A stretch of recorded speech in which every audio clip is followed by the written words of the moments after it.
once again from ShortMeTina.com with my daily video. Again, similar to yesterday, the video is coming pre-market or at market open versus after market close because I'm going to be traveling a lot. So bear with me until next week, where more than likely our schedule will be adjusted unless folks prefer getting our overall recap in the morning prior to market open versus after market close. And so if that is the case, ensure to let us know that by commenting in the comment section if you want to hear the videos again prior to market open versus after market close. That's the first thing. The second thing, if this is your first time tuning in, if you're a first time listener, I would like to welcome you to our channel. Comment in the comment section, let us know that you're a first time listener. Or let me know whether or not you agree or disagree with my analysis. If you are a frequent listener and you're tuned in just about every day to ShortMeTina.com or our channel at YouTube, ShortMeTina, I want to say thank you from the bottom of my heart. The fact that you're sticking with us or me makes me extremely happy. It fills my heart with joy. So let's get right into it. Let's kick it off with a recap of the overall market. Right now, what you're looking at is the SPY, the S&P 500 daily chart. So for those who are not familiar, let me recap what I'm looking at when I look at the SPY for me since 2017. And you can pull up a daily chart on your own. From 2017 overall, the market has been within a well-defined channel. We can say on many levels it's been trading sideways. That channel is the bottom of that channel. We can call that around 260. The upper end of that channel, we can call that 280 to 282, which is representative of resistance. Fast forward to most recently around March of 2019, we broke free of this channel, right? We're above resistance as it's indicated here, and we closed yesterday at 292.20, and so we're really very, very close to all-time highs. I believe all-time highs on the SPY comes in at around 293 in that area, so we're very much so close. We're right there at all-time highs, and I've been making misspeaking for the past few days. So 280 to 282 was representative of resistance. Once we surpass that level is now considered support. So once resistance 280 to 282, now it's support. So as long as we can stay above 280 to 282, I'm inclined to remain bullish on the overall markets. I should note here, though, we have rallied at a great deal from the December lows. We've rallied about north of 25%, definitely over 20%. And so if the market decides that it wants to pull back to that, I'm going to call that 280 to 280 mark, that pivot spot, if it wants to pull back to that pivot spot, that does not invalidate my bull thesis. In fact, for me, it makes it stronger because we want to see if 280 to 282 will now act as strong support, right? So sometimes you want those levels to be retested to sort of like gauge or test the strength of the bull. So you kind of want it to pull back. I want it to pull back. So if it hits all-time highs and then pulls back to 280 to 282, that's fine. You know why? Once again, you want to gauge the strength of the bulls or the strength of the bears. So if it pulls back to 280 to 282 and buyers step in to kind of like have that remain as a floor, that's a good thing for the overall trajectory of the market. So let's cap it there. What else do we have? All right, and so we have the IWM, again, daily chart. I've outlined what I'm paying attention to. This here on the shorter time frame is a bullish chart pattern. You can look it up yourself, or if you care to, you can reach out to me, or you can join our course, The Ultimate Swing Trader. We talk about this when we discuss technical analysis. So the IWM in the shorter term is experiencing, or the pattern being formed is an inverted head and shoulder. So that's a relatively bullish pattern. In my experience, resistance comes in at around 158 to 160. We closed yesterday at around 157, so we're slightly below that resistance level. But as you can see, we've kind of been gravitating more towards it, or we've been hanging out there since around the ending of February, beginning of March. So we're really making attempts to surpass that level. And you know what I indicate, the longer a stock, or in this case the ETF, brushes up against a level, the likelihood of it breaking increases. But we don't want it to spend like 10 years up there, right? Because if it's, well, that's an exaggeration. Let's say we don't want it to spend, too much time trying to surpass. At minimum, we wanted to make attempts, even if those attempts are futile, meaning even if, for example, it gets to 160 and it pulls back to 156, 157, we're okay with that because it's at least making attempts. We haven't traded above 160 going back to October of 2018, so that's about 6 months of us not trading above that 160 level. So for me, for the remainder of the month, which is a few days, or going into May, I personally would like to see the bulls kind of like come through and us make at least one attempt, at least one, to surpass 160. Again, at least that attempt would have been made. For now, we've just been hanging out right here by that support line, and while overall speaking that's okay, at least we're not just drifting further away, we want it to make at least an attempt to do that, right? The longer it makes an attempt to do that, the more you kind of say, well, where are the bulls? Why are they not showing up? And that's sort of how I look at trading in stocks when I'm looking at the charts. All right, so what else do we have?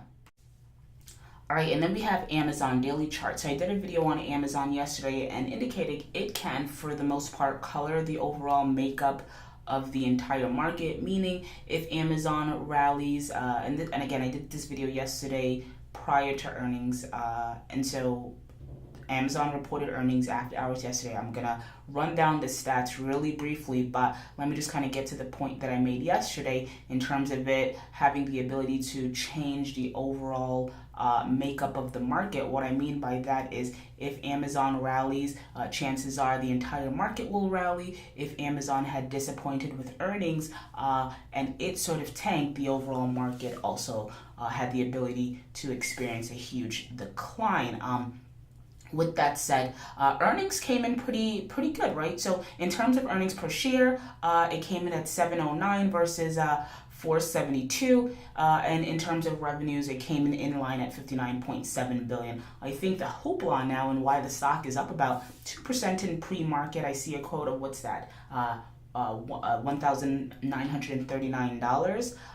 So the hoopla why it's up in pre-market about 2% is that there's going to be a push for 1-day delivery versus 2-day delivery for Prime members. I guess folks really like that. But so like I indicated yesterday, do I listen to the news? Yes. Do I let the news cloud my judgment when it comes to trading? Obviously, I'm not 100% there. I'm human, but I want to say that I'm 90 to 95% there.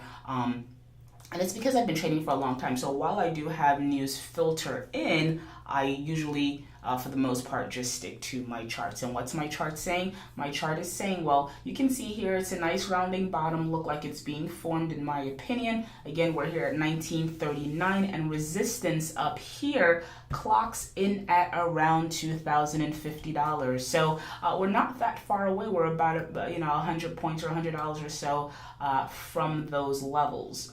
Is my math correct? Seems about right.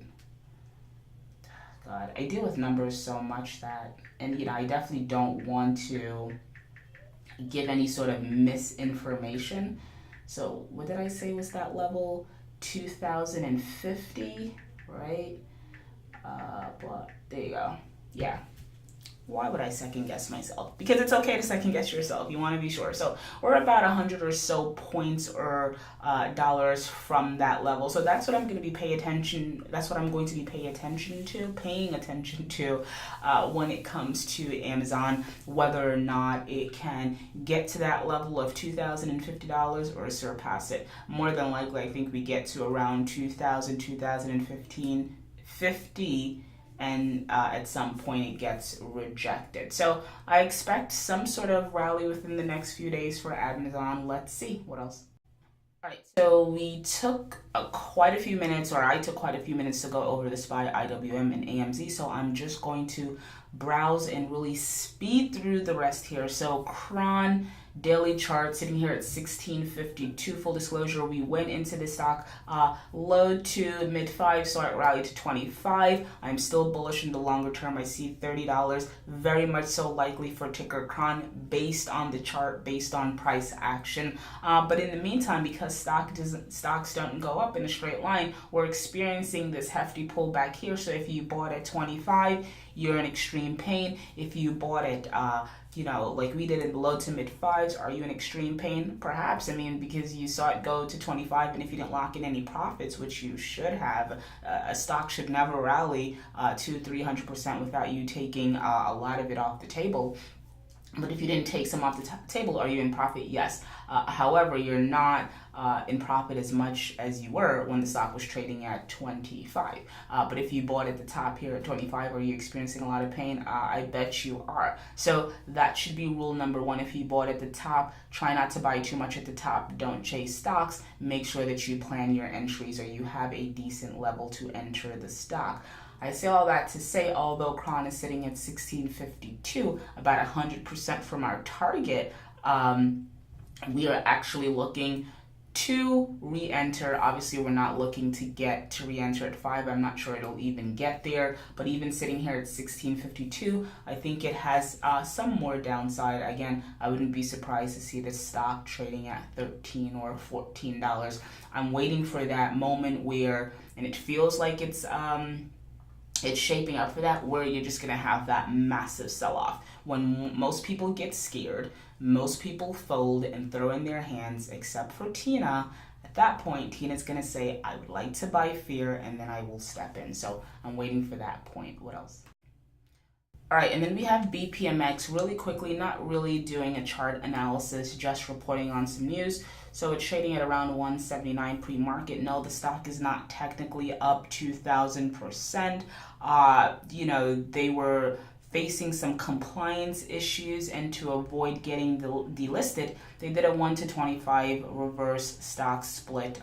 And so in layman's term, what that means, for every 25 shares you own, you'll now have one. And by doing that, they were able to get within compliance and, maintain their share price above $1. So that's essentially what that is.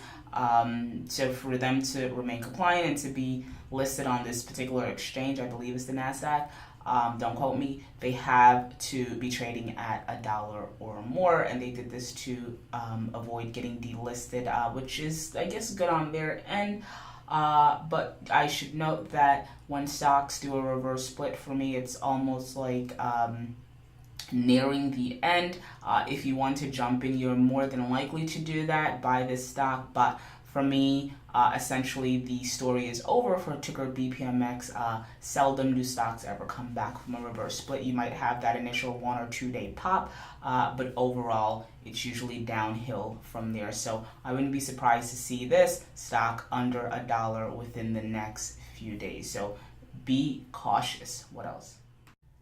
All right, and then we have Disney, ticker DIS. It seems like it's up in pre-market. I see a quote here of 138.40. Great. Like I've been indicating for the past week or two, I like Disney in the shorter term, medium term, longer term. I just like the stock as a trade, as an investment, so much so that, one, it made my list of stocks to outperform in 2019. Disney made my list, the ones that I've released so far.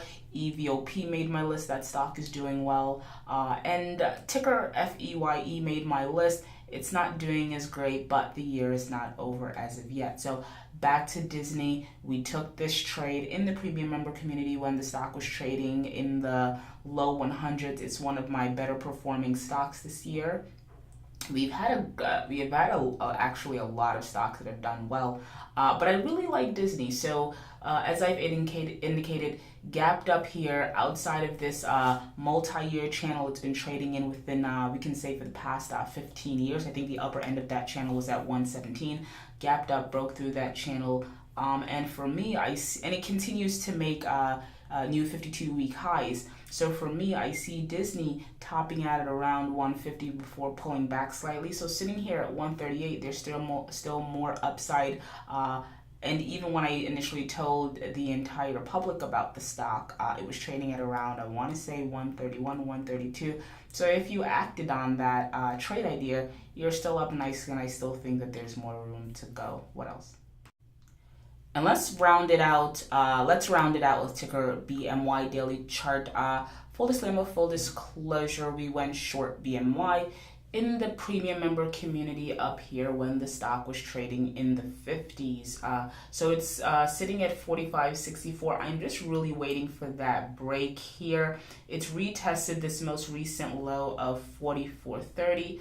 We went as low as around 44.50, 44.60, not quite getting to that low of 44.30. I think once that breaks, you'll see the stock spiral. So I am bearish because although, yesterday or today might be potentially an up day, the stock still is in an overall long-term decline. And while this chart only goes back to 2018, if you take a longer-term view going back to 2016, well over 3 years, or about 3 years, the stock has been in an overall decline, and it has not traded counter that trend. Hence why I remain bearish on the stock in the shorter to intermediate term.